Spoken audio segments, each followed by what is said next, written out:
muted all this time. Oh my gosh, if I've been muted all this time, oh my God. Oh my God, you were not, that is such an amateur thing to do. Okay, we're going to start over. 5, 4, 3, 2, 1. So we're back now with sound. And as I said earlier, Ryan Murphy's love story has created a new obsession with JFK Jr. and the woman who would become his wife, Carolyn Bessette Kennedy. And I'm so glad I said Carolyn, because normally I have Caroline in my head because that's his sister's name. But nevertheless, when I was on mute, I was giving you this amazing diatribe about JFK and how I truly believe that not only was he carrying a huge mantle as JFK's living son, right? The heir to Camelot, if you will. But also, I do believe, and again, if I could get a mental health professional to come on and have this conversation with me, I do believe he was deeply ensnared in quite a few patterns of codependent behavior. And because of that, I think all of the questions around, will you go into politics? Will you go into politics? Will you go into politics? I think at some point he wanted the attaboy of, okay, yay, he did what we thought he would do, or we did what he, wanted him to do, but also wanted to be himself. And so let me go ahead and, because people always ask, check that out. But I think as he was, wandering through New York, because at some point, Jackie, after the assassination of JFK, I believe, moved the family to, no, yes. After she left Onassis, I believe she moved the family to New York. She thought that would be a safer place, I think. Um, so he's got this amazing Tribeca apartment. He is wandering through the streets of New York in what was considered then very avant-garde fashions, very quirky fashions, if you will, and trying to find himself. Now, truthfully, at the time of his, unalivement, he was almost 40, 38 years old, if I recall correctly. And, some people will say, well, he should have had it together by then. Yes and no. Like, if you're honest, some people watching this are probably in their 50s and 60s and you still haven't gotten it together yet. I mean, no shade. But, life didn't quite turn out the way you wanted it to. And the turns and the twists and the turns that he took or had to take, or may have felt he had to take, are definitely different from anything that you or I had to contend with. Not that it's better or worse, it's just different. Okay. So, nevertheless, my name is Stephanie D. McKenzie. I doubt you heard any of that. I'm a fractional brand and marketing leader. I'm a foundership as well as an entrepreneurship educator and brand strategist. And so I'm going to look at not JFK Jr., the man, so to speak, but I really want to dig into his foundership journey. Because if you're not aware, even in the midst of everything that happened and preceded the plane crash that happened, I believe, in 1997, he was doing a lot of things. And at some point, he was even an attorney. He failed the bar like twice, and couldn't fail it the third time. And he didn't fail it, but, it is what it is. But he was trying to find his way. And I'm going to still lean into that. Do I think that he could have done a better job? Yeah. Do I think that being saddled with a mantle of being the living heir to Camelot will definitely color the decisions that you make and the options that you think you have? Absolutely. Was he not only the world's the world's sexiest man, but also one of the most wealthy at the time? Sure, he had tons of resources at his disposal. And one of the first lessons we can take from him on his foundership journey is that though you may have tons of resources available to you, there's still a part of you that has to come into the ideology of what this organization, this venture, this mission that you are crafting and creating, right? I said foundering on one of my videos, and some, troll had to come and correct me. And I'm like, use foundering if you want to. They said it's for horses. And I'm like, it's for whatever you want. Words are make believe, and we have a living language, so whatever. Nevertheless, part of JFK Jr.'s foundering, yes, I said it again because I can. journey and being a founder was very, I feel like was very deeply steeped in wanting to do something that would get him the attaboy, but also wanting to do something that he believed in or that made sense to him. And so that led him to, I'm sure through a variety of spitball sessions and whatnot, that led him to this idea of George Magazine. And so George launched in September of 1995 in New York, and it was founded by JFK Jr., John F. Kennedy Jr., a guy named, I believe, Michael Berman. And there was a company called, I believe, Hatchet Filipacci as the publisher. And so ultimately he wanted to create this magazine. He's like, cool, everybody wants me to do politics. So I feel like I've got the backing there, but I want to do politics my way. And that is the call, and sometimes the final the final words of many founders, because they are looking at the market incorrectly. It's like, okay, well, people will jump on board because it's politics, and I have the support because it's politics, and but I can do it my way. And part of the allure of doing it your way is both a blessing and a curse, because even in that, and this is where I find many founders really drop the ball, is they are highly engaged in launching something that they like a lot. No research, no deeper dive into what the market wants, no data to support. Now, back in the 90s, you weren't chat GPTing it, and you weren't going over to Claude, and you weren't going over to Gemini. You would probably be at LexisNexis or the library. And remember, he's got a law degree. He knows what it means to go into a law library and do research. But I don't really feel like he did a lot of research. I think that he said, this is what I want to do, and I'm going to do it. And that's that. Okay.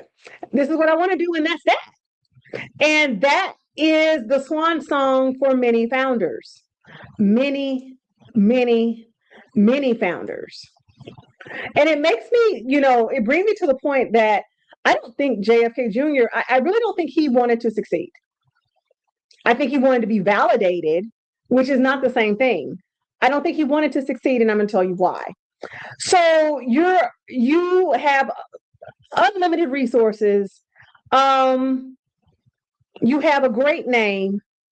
You have a law degree, and you decide, right, to launch a magazine, and you know nothing about launching a magazine. But wait, he's going to do the very thing. Now the educator in me is like, yay, bravo, you went to learn, yay.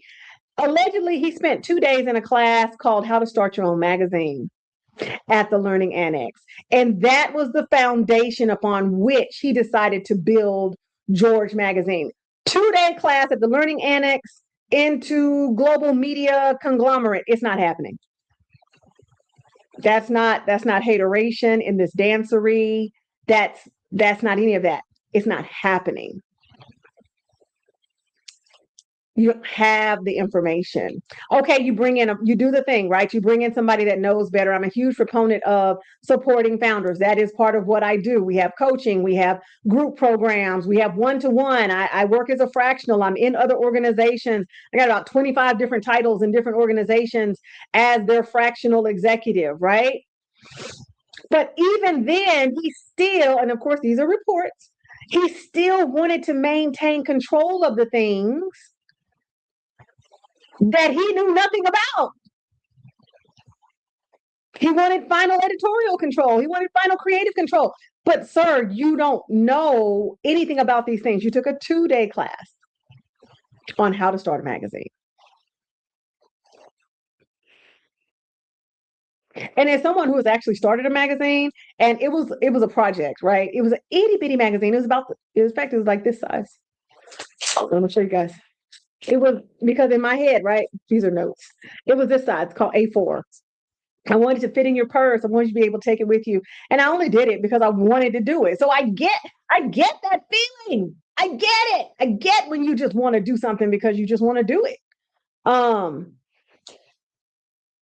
but the problem with leaders who need validation and who want the attaboy is that they lack the bravery and the courage to disrupt.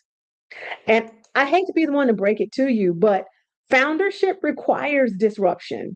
It requires it. That doesn't mean you have to be mean to people. That doesn't mean that you have to be a butthole. That doesn't mean that you have to, say mean things.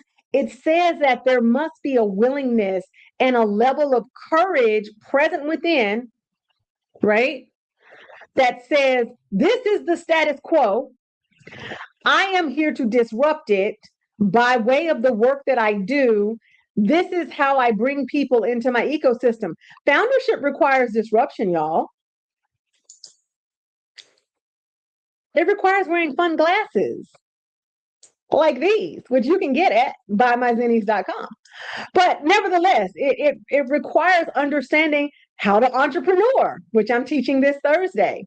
And you can go to luma.com/the COE.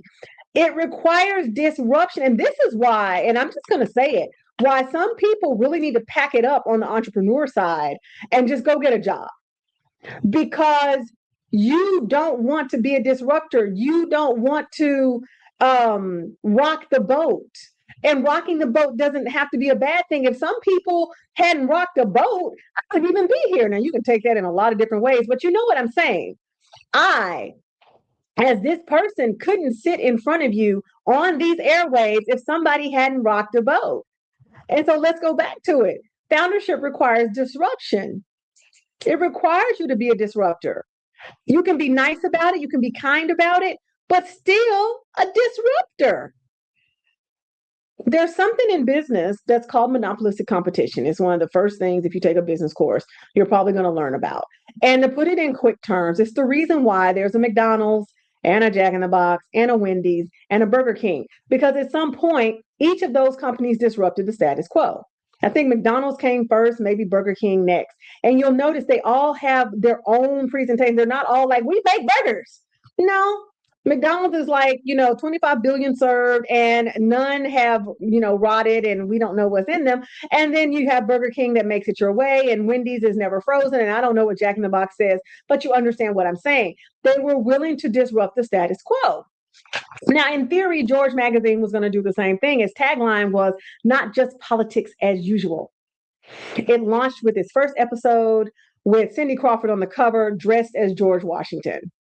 Okay, off to the races.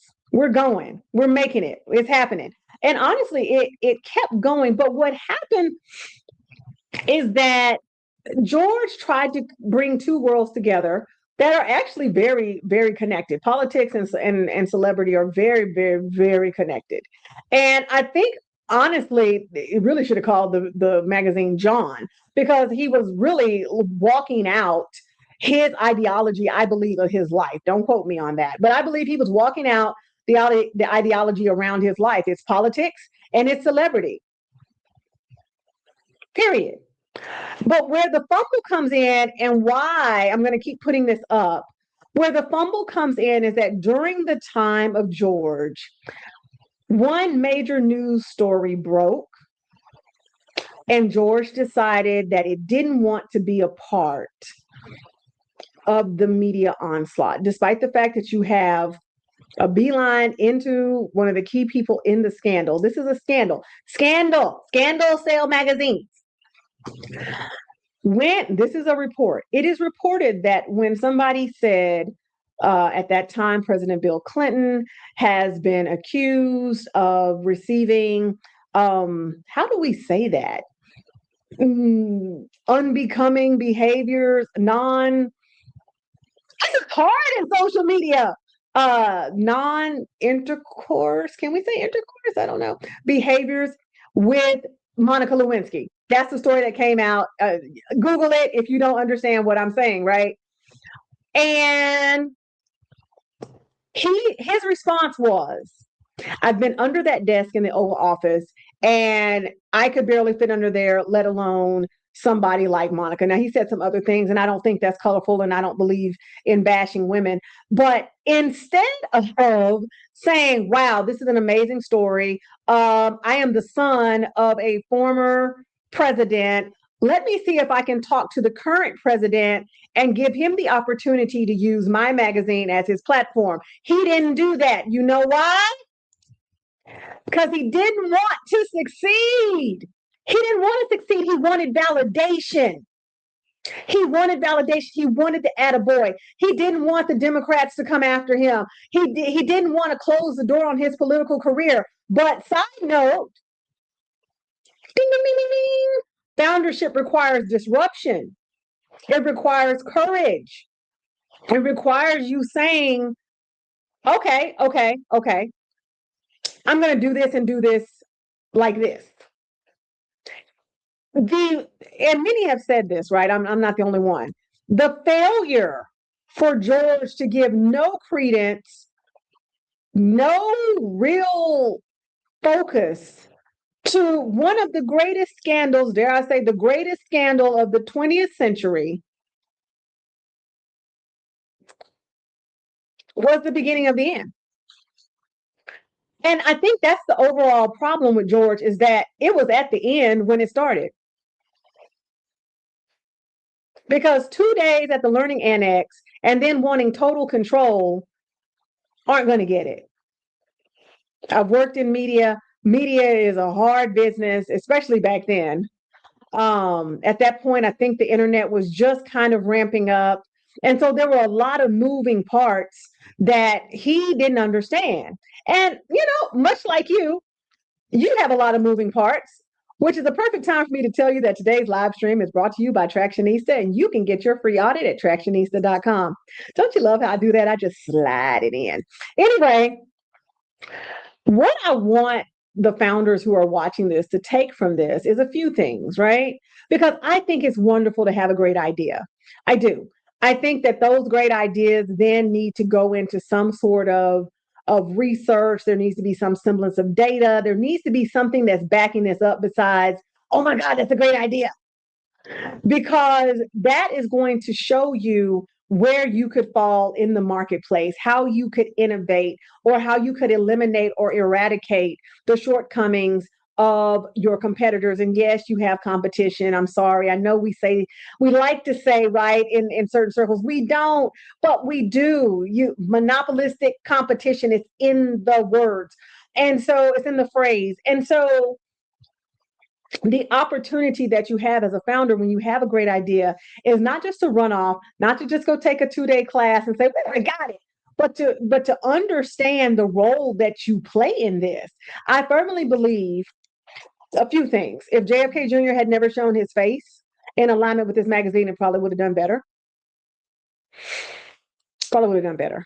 If he would have set up the magazine and positioned himself as an employee of the magazine, maybe as a legal editor, maybe as a political correspondent, I think that would have done better. If this were to occur again in the 21st century, let's say for some reason that somebody wanted to resurrect the George magazine brand, I think it would make for a very interesting podcast and YouTube channel. I really do. Because then he could be what he wanted to be, which was validated. He could be the next Oprah. He could do all of that. Or did he? I don't know. Feel free to weigh in on that. Because again, the lessons for founders are understanding the role that you're supposed to play in this great idea. Some of your great ideas, especially when you move, and we have this thing we call the success hierarchy. When you move out of efforting and past reacting and maintaining, as you move into creating this amazing business that hopefully at some point you can delegate tasks and you can divest from, your role will change.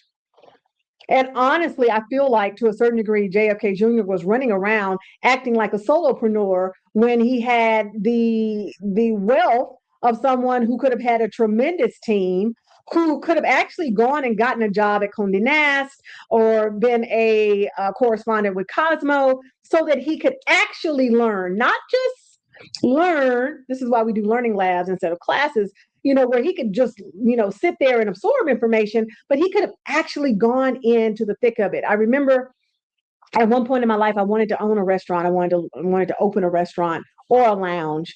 And it's in my blood. My grandfather, as well as my father, both had, clubs, juke joints, whatever. And so I wanted to do that. The first thing I did was I went and got a job at managing a restaurant. Yes, I was a manager at a Razoo's. Um, because doing the thing is very different from just learning the thing. Some of you know that. Some of you do better learning by doing. And I think to just jump out with the tidbit of information that he had, thinking that he was well insulated from everything that he would need to be if he was in fact going to be the face and the driving force for this venture, it basically made this venture ill-fated. It really did from the beginning. And so for you, founder, it's important that you understand the role that you're supposed to be playing. Are you supposed to be out in front? For many of you, that's the gig. For where you are in the hierarchy, that's the gig. Or are you stepping back? Are you relinquishing some things to a team? Again, asking that question and figuring out where you need to sit in this thing is super duper key. Super duper key. And for some of you, you have no idea where you're supposed to be in your own business. And so that began something that I call the founder flounder. And when you become the floundering founder, right? You're just kind of doing things and trying to see, and I'm a huge proponent of spaghetti wall, but at some point, either we decide to burn it down or we decide to build it up. That's all we can do. Shift it around, innovate it, augment it, whatever. But at some point, decisions must be made. And so with him, it kept going. It kept going, it kept going, it kept going. And this is an unpopular opinion, but sometimes you do have to burn it down. Sometimes it does have to go away. Sometimes it is not what you thought it would be, or sometimes it was just a stepping stone. Sometimes you'll circle back to it. I love a good boomerang. Sometimes you'll come back. You had to do that part, and now you have to do this part. Because without that part, you can't do this part. And all of that is important. But it's not important if you don't value what you're doing and the work you're putting into the world enough to ask those questions. Am I in the place I'm supposed to be? Am I supposed to be leading this venture from the front or the back? Yes, you can lead from the back. Sorry about those flowers, guys. It looks so sad. Anyway, if you want to come for me over my flowers, you can. Because the one thing I do know is that trolls don't buy. So we could care less about a troll. Yay. Okay. What else can I say about this? Um, hmm. Research. Research is such a buzzword now because we can go into Chat or Claude or Gemini. AI creates such an opportunity for us to get research, right? And real research in real time. I remember when, Chat was making up data. Remember that? And you'd have to like check it. And I used to have to prompt it and say verifiable sources. There's ways to get around it. But research is really your best friend. It's really your best friend. I've worked with clients that, did no research, launched whole locations, did no geo research, no studies of the area, and didn't realize that just maybe 20 miles down the way, they could have positioned themselves to be more profitable. Research is your friend. If you take nothing from this, research is your friend. Stopping and researching, stopping and writing before you jump into Canva, before you jump out and find a web designer, before you start doing all of these creative things, right? Because that's exactly what I feel happened here. There wasn't enough research. There was this idea. Yes. And you know what? When you have big ideas and big money, there is nothing to stop you. Your friends may not even stop you because guess what? You got bigger money than they do, and they like being in the fold. And so that's a lot of times the challenge with the rich Not so much with the wealthy, I believe, but sometimes with the wealthy. But with the rich, is that even the people around you are worshiping you. So they're not giving you the feedback that you actually need because they don't want to get cut off. They don't want to get cut off from access to you. And I know you're probably like, ew, energy vampires. No, humans. Humans. It's good to have rich friends. It's good to have friends with means. It's good to have access to people that have means. What are you talking about? Yeah. I have a sneaky feeling there's something weird going on. I do. Whatever. So anyway, God, I'm so silly when I'm live. But anyway, research is your best friend. And if you're not doing the research, like for real, and asking the questions and say, should I do this? How should I do this? Based on my skill set, what is the best role that I can take in this? One of the questions that I ask often, especially when I'm looking at a new project, is not only what role do I play in this, but who do I need to pull this off with ease?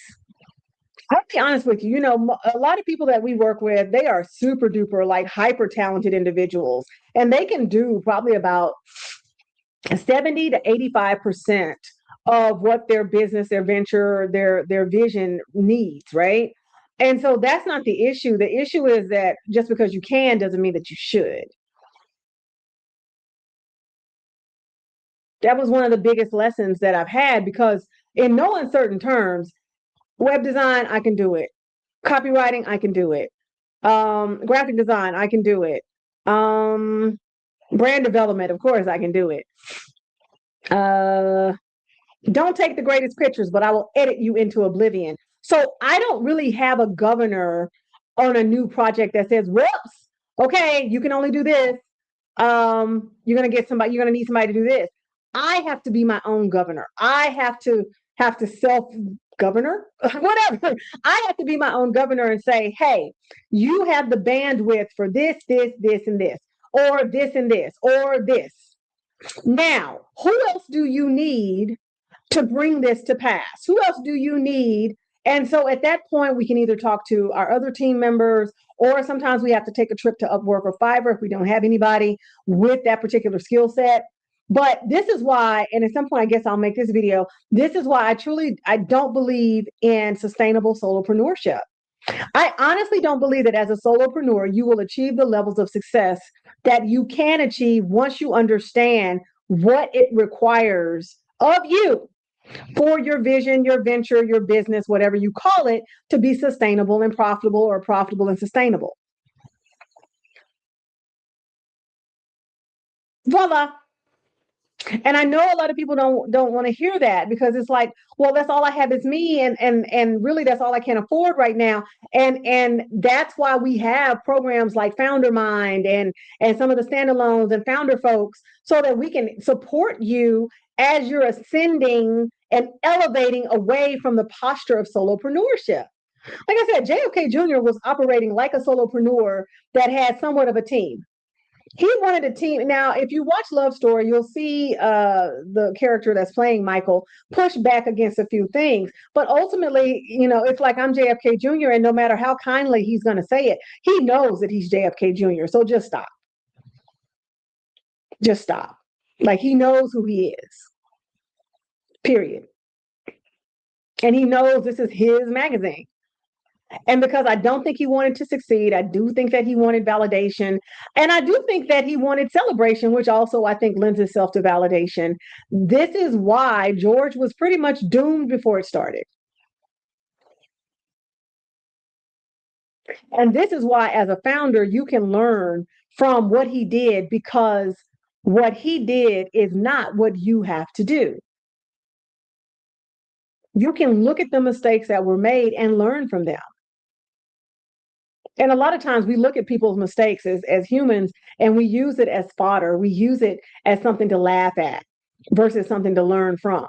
Oh, look, he was so rich, his magazine failed. Even when he failed the bar the second time, it was like the hump flunks as a headline. Meanwhile, the person that's writing that is probably failing in their marriage and their relationship with their kids, and their parents may not, or maybe their dog doesn't even like them. But I digress. At the end of the day, I think there's a real opportunity if you're a founder to learn from what he did or didn't do. Have a great idea. Yes. Research that idea. Yes.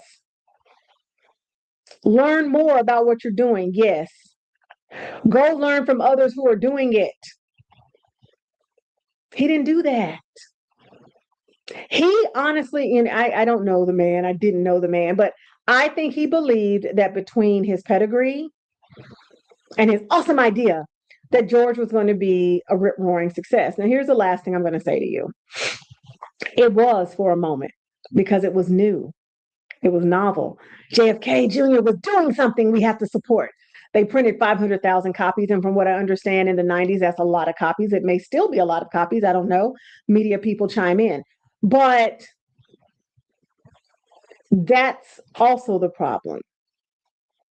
See, there are founders who were novel when they started, but are now floundering, right? They're now in flounder because they didn't build anything to sustain it. There's no scaffolding holding the structure together, I guess. I guess that's one way to say it. And if I said it wrong, I don't care. You know what I meant. So nothing is holding this thing together. And so now that the novelty is worn off, oh, cute, look, a little magazine, cool. Now what? The novelty is worn off for some of you. You know, everything was great when you first started because people were like, oh my God, yeah, I gotta come support you. Well, there's only going to be so much of that. So what are you doing to get your business beyond the place of novelty? Beyond the place where your friends and family are the ones that are trying to support you and where strangers see value in the work that you're doing in the world. I'm talking to service providers as well as product people.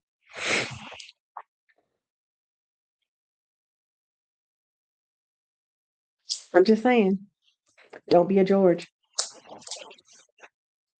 That's all I have to say about that.